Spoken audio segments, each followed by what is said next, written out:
যশোর জেলার তিনটি উপজেলা অভয়নগর, কেশবপুর ও মনিরামপুর। এই জনপদগুলোতে বর্ষা মানেই ভয়, আর সেই ভয়ের নাম ভবদহ।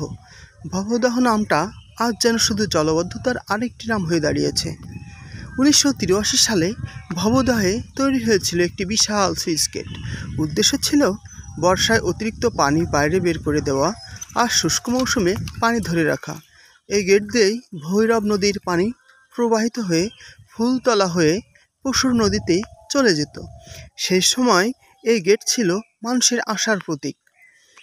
কিন্তু সময়ের সঙ্গে সঙ্গে নদী ও খালে পলি জমে গেছে, ফলে গেট খুলেও এখন আর পানি বের করা হয় না, বরং পানি জমে থেকে যায়। এভাবেই ভবদহে প্রতি বছর সৃষ্টি হয় ভবদহ জলাবদ্ধতা।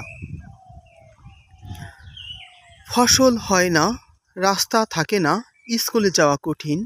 এ যেন আধুনিক বাংলাদেশের এক ডুবে থাকা জনপদ। ভবদহ যেন একটি জীবন্ত জলজ অঞ্চল, যেখানে মানুষ বাস করে পানির উপর। বছরের পর বছর ধরে নেওয়া হয়েছে নানা উদ্যোগ, পাম্প হাউস বসানো, খাল খনন আর TRM, কিন্তু কোনো কিছুই টেকসই সমাধান দিতে পারেনি। সমস্যা হয়ে রয়ে গেছে আগের জায়গাতেই। ভবদহ এলাকায় মানুষ প্রতিবাদ করছে, দফায় দফায় দাবি জানিয়েছে, তবু তারা আজও জলের মাঝে বন্দী।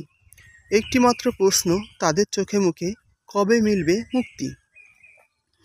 ভবদহ কেবল একটি সুইচ গেট নয়, এটি হাজারো মানুষের দীর্ঘশ্বাস, একটি ডুবে যাওয়ার স্বপ্ন, যেটা একদিন হয়তো আবার জেগে উঠবে আশা আর পরিবর্তনের আলো নিয়ে। সুইচ গেটের কাজ ও গুরুত্ব: বর্ষায় অতিরিক্ত পানি বাইরে বের করে দেওয়া যাতে এলাকা প্লাবিত না হয়। খরায় গেট বন্ধ রেখে কৃষিকাজে প্রয়োজনীয় পানি ধরে রাখা। ভবদহ গেটের মাধ্যমে পানি সরাসরি প্রবাহিত হয় ভৈরব নদী থেকে পশুর নদীতে।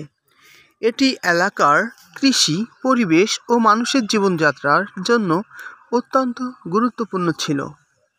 কিন্তু এখন গেটের কার্যকারিতা কমে গেছে। পলি জমে খাল নদী ভরাট হয়ে যাওয়ায় পানি বের হতে পারে না, ফলে সৃষ্টি হয় স্থায়ী জলাবদ্ধতা। এই সুইচ গেট নির্মাণ করা হয় 1983 সালে পানি উন্নয়ন বোর্ডের পরিকল্পনায়।